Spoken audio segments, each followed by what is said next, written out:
Is there anything better than a truly terrifying movie? One that gets your heart pounding, makes you jump out of your seat or sleep with the lights on. From demonic possessions and cursed TVs to haunted hotels, zombies and killer clowns, here are movies that scared the most. Some of these movies have scary ratings on Rotten Tomato, and others are just scary as shit. Spoiler alert, number 1, or call it the ultimate king of fright night, may surprise you.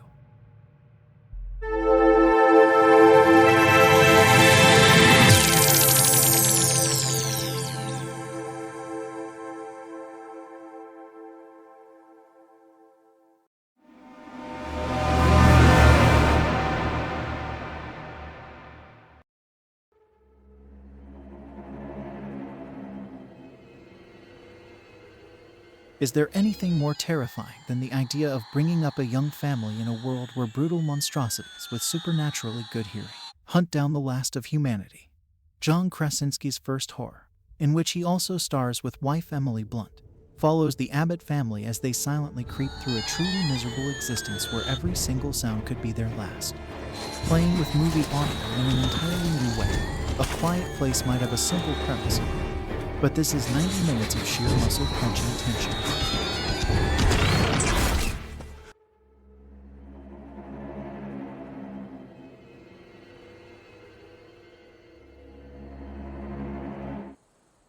It turns out that humans are loud. Footsteps boom. Food crunches. Doors creak painfully. Exquisite use of sound means that every noise that the family makes feels like an agonizing step closer to death.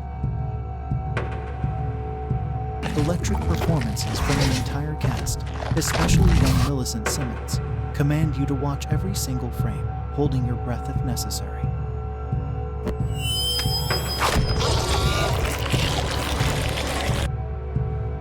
Rarely has a horror director commanded your attention for so long with such blatant disregard for the nails digging into your palms. Watch A Quiet Place, and please, turn it up.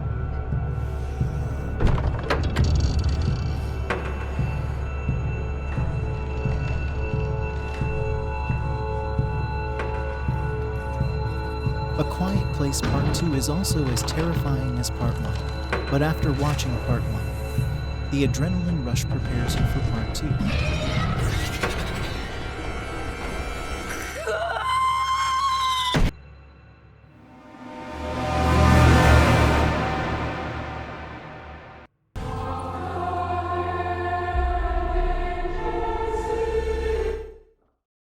James Wan has staked out a place among the modern masters of horror, directing films like Saw. Live or die. Make your choice. Dead Silence.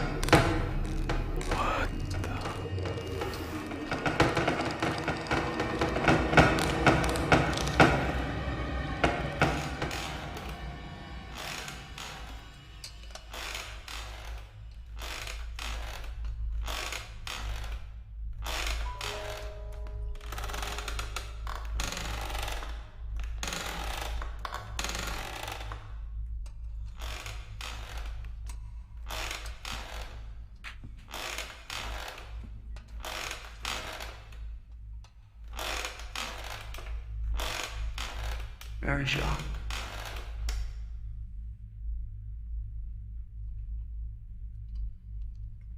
Very sharp.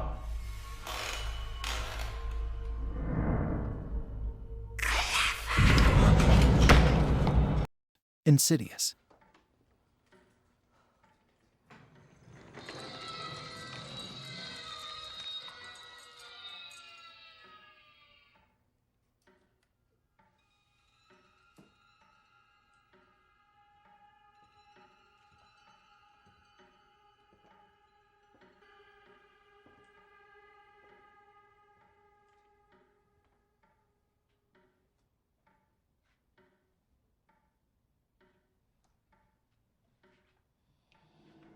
Row, row, row your boat gently down the stream.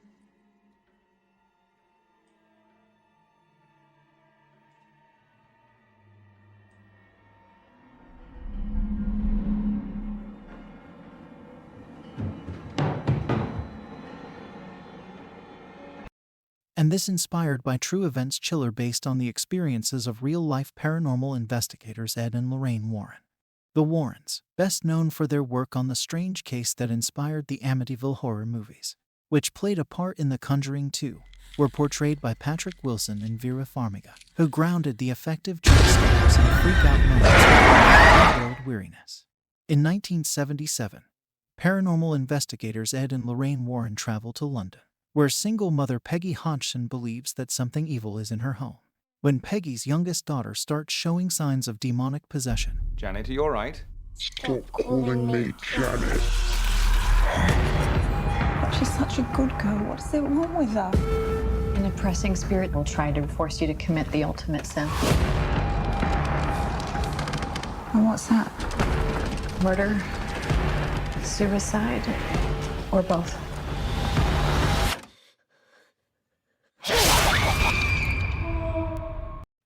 Ed and Lorraine attempt to help the besieged girl, only to find themselves targeted by the malicious spirits. Honey, you're bleeding. What is happening? You're going to die.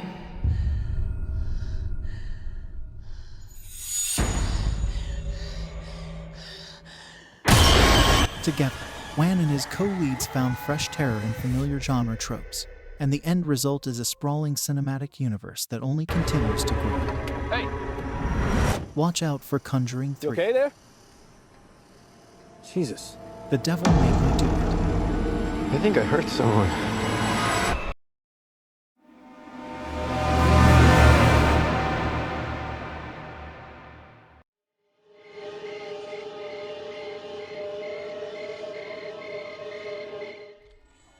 Some movie titles are vague, letting you gradually work out their meaning as the narrative slowly unfurls in front of your eyes like a delicate flower in tea. Then there's Tobe Hooper's Grim, sweaty horror movie, a low-budget slasher directed and co-written by Tobe Hooper, very loosely inspired by the crimes of Ed Jane Saul. There is nothing delicate here. Its titular weapon needs to be sharp, but the Texas Chainsaw Massacre is a blunt instrument of horror. This is a tour de force of violence. My granddaddy's buried. As 5 young people leave the safety of the world behind and journey into dusty Americana, en route to visit their grandfather's grave, which has apparently been ritualistically desecrated, they drive past a slaughterhouse, pick up and quickly drop a sinister hitchhiker, eat some delicious home-cured meat at a roadside gas station before ending up at the old family home, where they're plunged into a never-ending nightmare as they meet a family of cannibals who more than make up in power tools what they lack in social skills.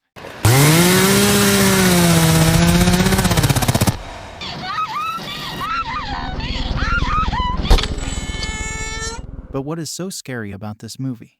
Glad you asked. The funny thing about the Texas Chainsaw Massacre is that there's actually very little blood. There's the iconic Leatherface, inspired by Ed Jane and his fleshy face covering, and a death scene involving a hook that will make you look down and check if your body is still there, but very little viscera. Gore is something that your brain mentally splashes everywhere to try and deal with the horror on screen here, to cope with the screams of pure terror and iconic disturbing soundtrack. It suffered plenty of clones over the years, not to mention a Michael Bay-produced glossy cash cow remake. But nothing can replicate the sheer desperation and violent honesty of the Texas Chainsaw Massacre. None have equaled the original in sheer, over-the-top, power tool-inspired terror. It would almost be dangerous to try.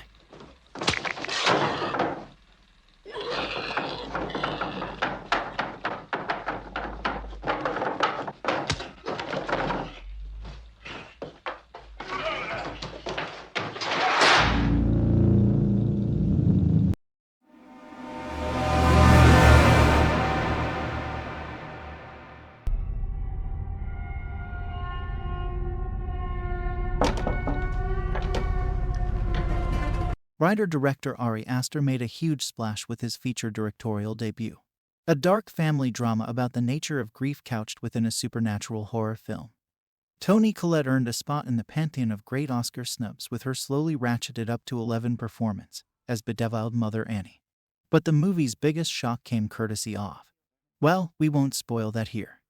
Suffice it to say Hereditary struck such a nerve with moviegoers that it instantly turned Aster into a director to watch and shot up to 7th place on our list. Home is where the heart is. It's also where the worst horror lives, hiding just beneath the surface of the perfect family life. To keep this review spoiler-free, here is a brief storyline. Well, artist Annie Graham and her family, husband Steve, teenage son Peter, and daughter Charlie, get ready for Annie's mother's funeral. The death of her mother has sent shockwaves through their home. Not long afterward, strange things start happening. Annie sees apparitions in the house, she begins sleepwalking again, and she wonders whether her family's troubled past is about to catch up with her. Okay, that's it. Let me not spoil it for those who haven't watched it. Now we ask the same question. Why is this movie even on this list? What makes it scary?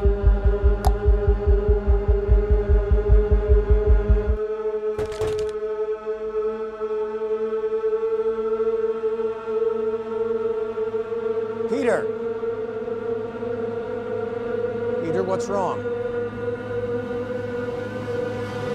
Peter, are you all right?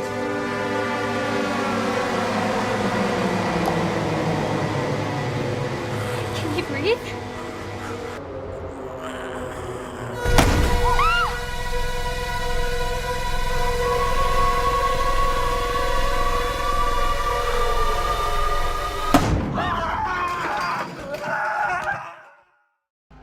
It's fair to say that at no point does Hereditary feel safe.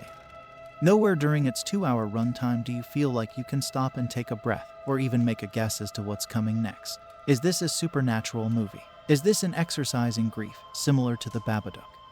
Is there even a difference between these two ideas? Every shot of Colette's artist painstakingly creating miniature dioramas feels like a threat, and every awkward conversation between the two teenagers of the family leaves a sickening feeling in the pit of your stomach. Why? There's no putting your finger on the exact reason. It might have split cinema audiences, but Hereditary is a tour de force of modern horror that will leave you reeling long after its grueling third act. We're just not going to tell you why.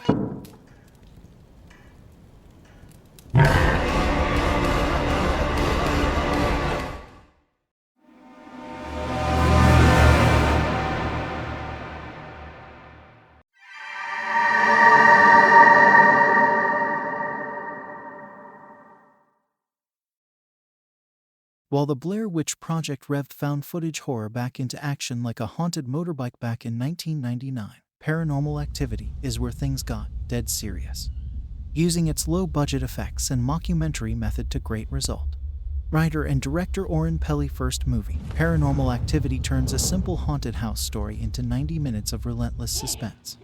After a young middle-class couple, Katie and Micah, moves into a suburban starter-tract house, they become increasingly disturbed by a presence that may or may not be somehow demonic, but is certainly most active in the middle of the night, especially when they sleep, or try to. Ever the keen filmmaker, Micah sets up a camera at the foot of their bed to keep an eye on things while they sleep, hoping to capture evidence of it on film. But what follows are terrifying events they were not prepared for. The bumps in the night that follow are enough to make you never want to see another bed again, let alone lie on one. Scary stuff, right? The reason why Paranormal Activity is so nerve-janglingly effective is simple. Regardless of your favorite snoozing position or habits, we all lie down in a dark room, switch off, and become perfect prey for whatever lurks in the gloom. The now infamous shot from the bottom of Katie and Micah's bed is a masterclass in slow burn terror. Every simple extended shot as the clock ticks forward becomes an agonizingly tense eye test. What's going to move? Was that a shadow? Lingering footage of nothing actually happening has never been this nail-biting as the days and nights roll on. The sequels have been relentless and a mixed bag in terms of scares, but, like a slamming door in the middle of the night, the pure terror of the original Paranormal Activity just can't be ignored.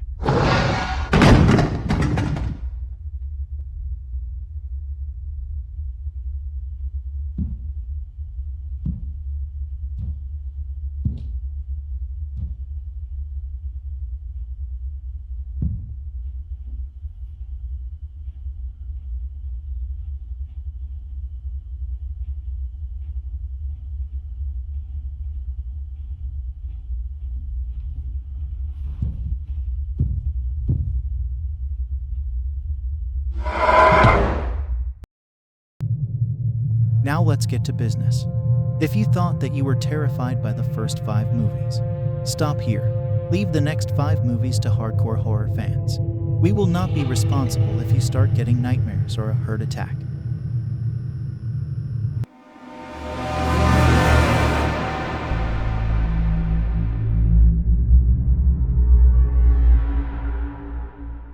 Literally dozens of Stephen King's novels and stories have been adapted for the big screen, and several of those films are considered classics today, like Carrie, Misery, and Pet Sematary.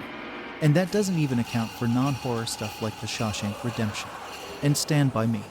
But the mother of them all is easily Stanley Kubrick's adaptation of The Shining, a marvel of set and production design and a genuinely unnerving take on the traditional haunted house story.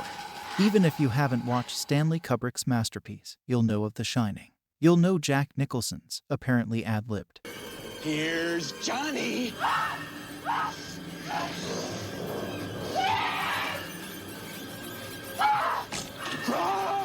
And you might even be aware that if you're handed the keys to room 237 in a hotel, you might want to switch it for another suite. But what if you haven't? What if you have been snowed up in a mysterious hotel with only hedge animals for company? Well, The Shining follows a man and his family as he takes on the role of winter caretaker at a resort hotel known as the Overlook. Given that this is a Stephen King adaptation, the winter months don't go well. The Overlook Hotel, it turns out, doesn't really like people. The film's relatively few jump scares are still absolutely chilling, but its true power lies in the way it crawls under your skin and makes you experience Jack Torrance's slow descent into madness. It's rightfully considered one of the greatest horror films ever made, and it ranked 5th in our poll. There's a reason that this is the top of this veritable pile of screams. The Shining feels evil. From Jack Nicholson's deranged performance as a man descending into murderous insanity, to Kubrick's relentless direction as we hypnotically follow Danny navigating the hotel corridors on his trike. This is a movie that never lets you feel safe. Like Hereditary earlier in this list, The Shining is like being driven by a drunk madman. What's coming next? Lifts of blood, chapped up little girls, the terror that lurks in the bath of room 237. This is not a horror movie made of boo scares or cheap tricks. Kubrick's film is a lurking, dangerous beast that stays with you long after your TV has gone dark.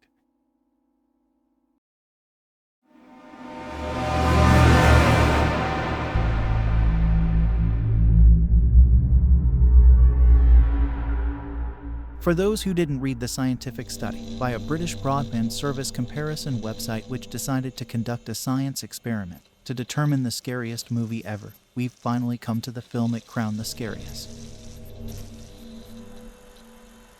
Sinister is a story made of darkness, mysterious loud bangs in the attic, distant moans from the dead, vulnerable children, an egomaniac crime writer, and his long-suffering wife, who is plenty fed up even before she discovers he has moved his family into the same house where horrifying murders took place. Before he joined the MCU with 2016 Doctor Strange, director Scott Derrickson had racked up a few horror films, a couple of which earned cult following. One of them was this small-scale haunted house story about a true crime writer played by Ethan Hawke, who moves his wife and kids into a house where a family was murdered, only to discover the new place might already have a rather evil tenant.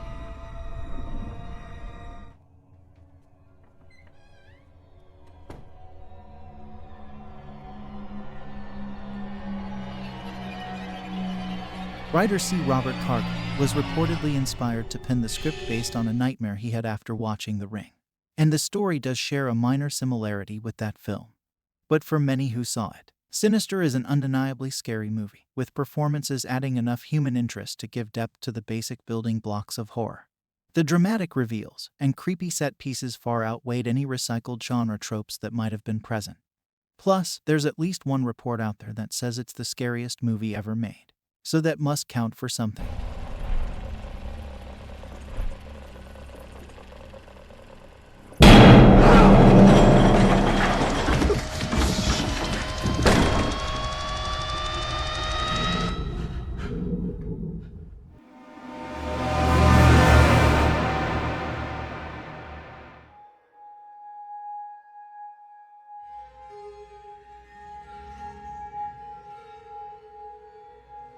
James Wan has already shown up higher on the list, but before he and Patrick Wilson made The Conjuring, they worked together on this supernatural thriller about a young boy who falls into a coma and begins to channel a malevolent spirit. James Wan's 2010 film Insidious, in a way, helped set the groundwork for the trends that horror would find itself firmly engaged in once the decade kicked off. While one may hear some horror buffs say that the sequel is the scariest of the movies in the series, Insidious is an important entry in modern horror, especially when you look at the subgenre it belongs to. the supernatural realms of demonic possession, and haunted houses. The bare bones of the story weren't the most groundbreaking, but frequent Wan collaborator Lee Wannell infused it with a compelling enough mythology that it spawned 3 more installments. Wan also stated that Insidious was meant to be something of a corrective to the outright violence of Saw, which compelled him to craft something on a more spiritual level, and the end result is an effective chiller featuring what is frequently regarded one of the best jump scares ever put on screen.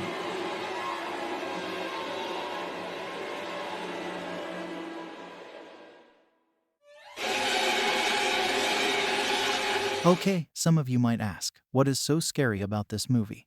Some scenes might not be viscerally disturbing like a lot of the frightening scenes to follow. The pure anguish of watching a parent realizing that there's no hope for their comatose son is unparalleled in the film. Dalton? Dalton. Dalton. Dalton. Dalton! This scene definitely owes quite a bit to The Exorcist, being reminiscent of the scene where Regan's mother realizes that neither medical doctors nor psychiatrists have a single clue as to what's afflicting her daughter. The film is also notable for using some interesting concepts that really hadn't been tackled in horror before, like astral projection. Those themes and the execution of the film, in general, make for one very scary watch. Go and watch Insidious, and let us know in the comments section what scene scared you the most. It's useless. I have no idea what I'm doing.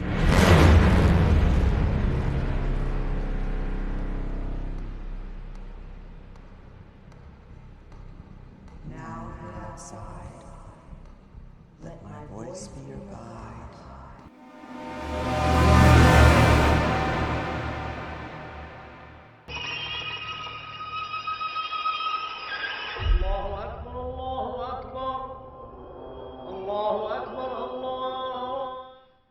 It almost feels predictable now that William Friedkin's masterpiece, now in its 40s, is still looming near the top of so many horror features.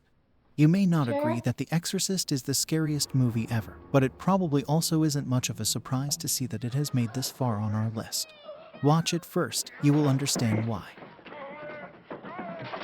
William Friedkin's adaptation of the eponymous novel about a demon-possessed child and the attempts to banish the said demon became the highest-grossing R-rated horror film ever, and the first to be nominated for Best Picture at the Oscars.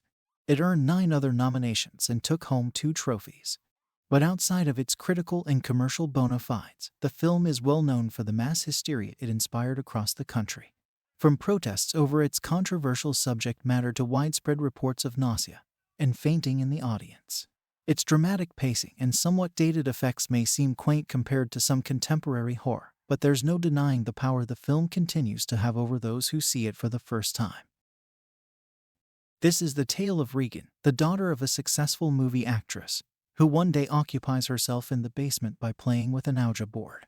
If you have ever wondered why your parents don't want you playing with this innocuous-looking toy, a young Linda Blair probably has something to do with it. Using the Ouija board as gateway, an unwelcome guest takes root in the little girl, and the rest, as the titular exorcist arrives, is cinema history.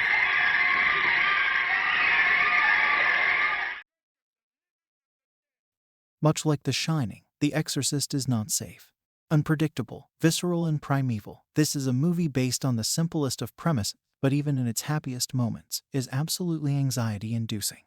This is a horror movie that you'll probably never say you actively enjoy, but will find yourself rewatching, just to feel the sheer terror of Friedkin's battle of good versus evil in all its disturbing glory once again.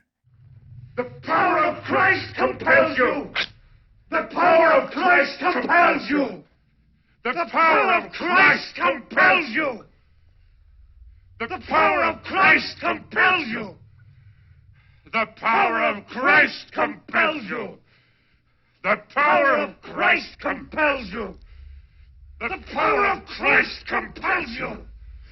The power of Christ compels you!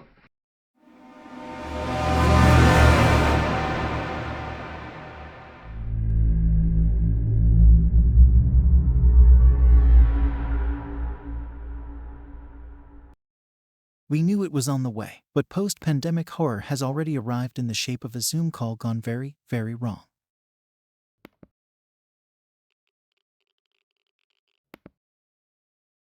Desperately on the hunt for something to do other than an endless lockdown quizzes, we all felt this. A group of friends get together for an online mid-lockdown seance. What follows is a short, sharp shock of found footage adrenaline in an intimidatingly lean 56-minute runtime.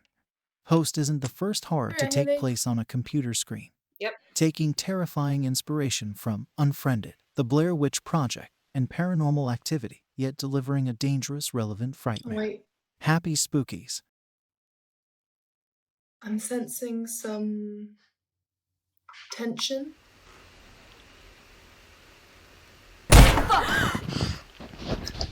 Thanks to quarantine, we all speak fluent Zoom in every interaction. Every joke about parents refusing to stay in and the woes of lockdown is painfully relatable. Thus, when this group of women lights candles and something arrives where they're meant to be safe, we can't help but be dragged along for the ride. Some truly innovative uses of modern tech deliver perfect 2020 scares, and brilliant performances crank the tension into unbearably terrifying territory. There is a smattering of devilishly well-timed jump scares that work best when our confusion leads us examine the screen closer, unsure where within the frame a demonic presence might lie. If this is what director Rob Savage can make in Lockdown without actual face-to-face interaction with his cast, it's going to be very interesting to see what he does next. Emma. Savage didn't even set foot in any of the locations, and instead gave directions remotely, which, in the last chaotic act, turns the film into a how the hell did they manage that technical feat? Some of you are now asking why. How comes this is number one?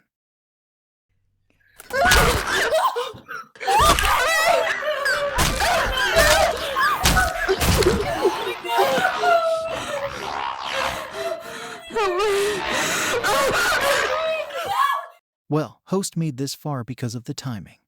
It was released at the perfect time during a global pandemic, where COVID-19 deadly fingers took our loved ones, and many trapped in their homes full of depression and even scared of your family member. To be fair, convincing jaded horror fans to look past a gimmicky premise like possessed online group chat is a hard bar to clear.